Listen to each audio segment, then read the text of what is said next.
Hello YouTube, this is Forza Motorsport and welcome to the second part of my Christmas challenges videos, and this will be the final part. I was going to do 3 challenges but I couldn't think of a third one.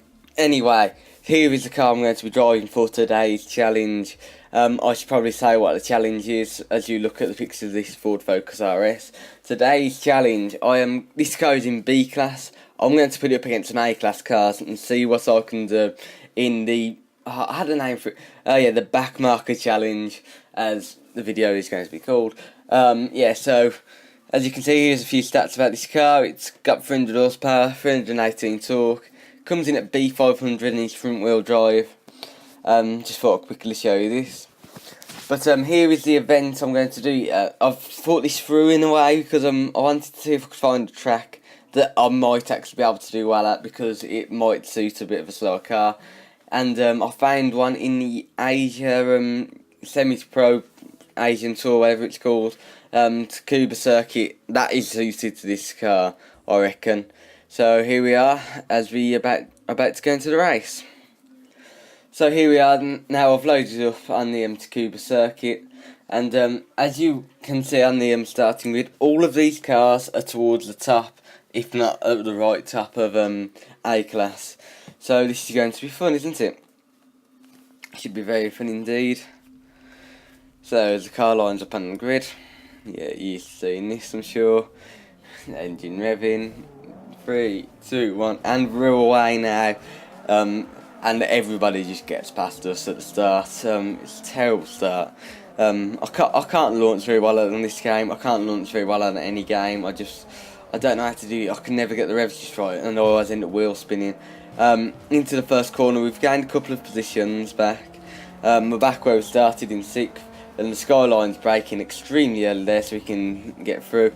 And now we're right onto the Subaru in front, and we're going round the outside of the Subaru, but we go really wide. Yeah, it is still my driving. If you remember my old videos, my driving was appalling. And it still is on Forza Motorsport 4, it always will be.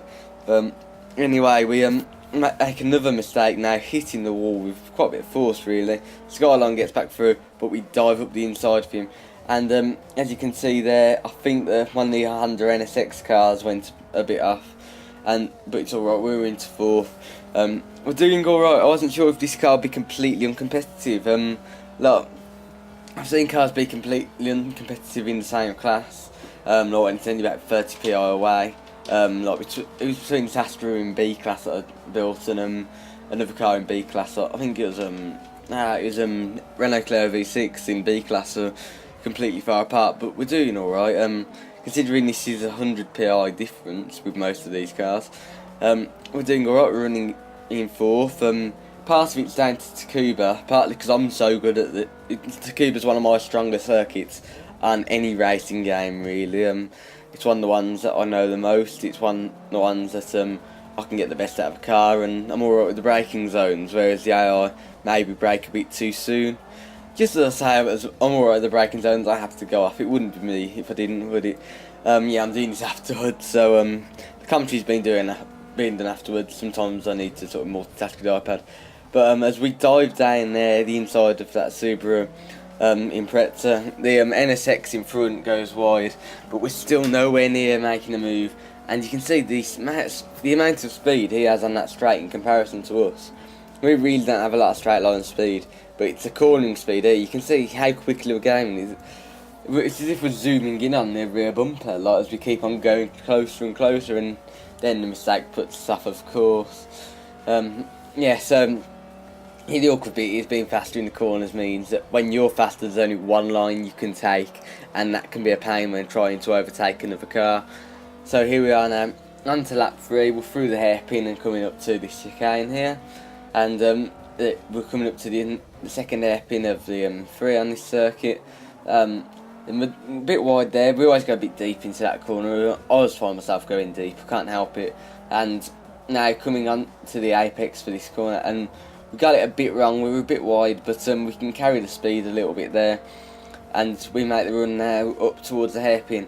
We've got the car right on top of it. He's going to dive down the inside, I think, and he's hit us. And yeah, there was nothing I could do. He just he stuck it up my inside and there's nowhere I could go, and I couldn't make the corner in the end. It was a bit of a ridiculous move. If it was real life, I think I'd have a few angry words to say about that on track.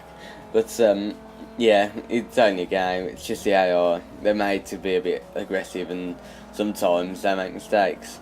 And we made a big mistake there, hitting the Subaru on the final corner. Like I say, it's whenever I'm fastest around a certain area, because it's on the corner, I can't sort of get through and end up having to hit the car a little bit. But we cut right up at the hairpin.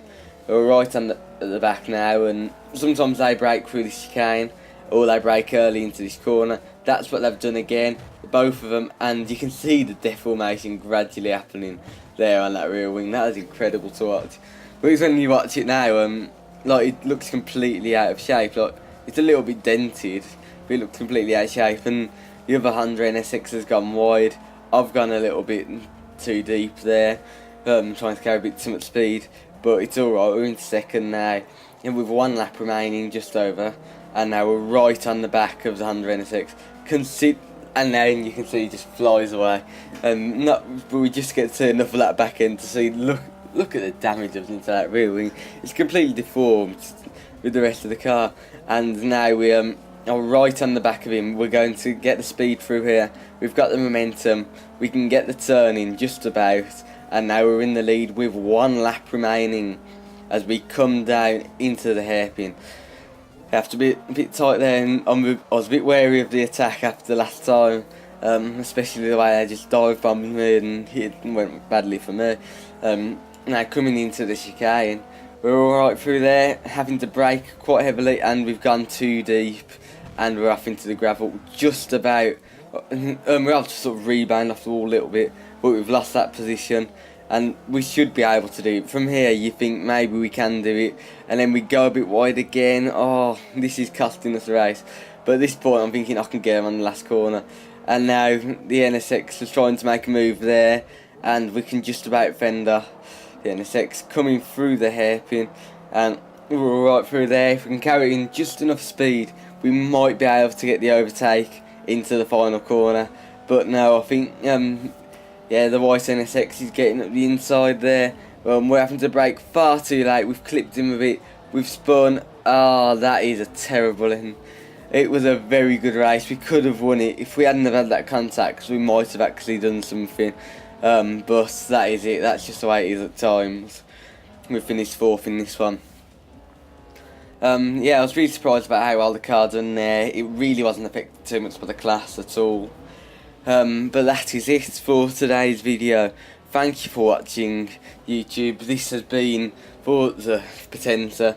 Hope you have a wonderful, festive season, and I'll see you next time. Bye.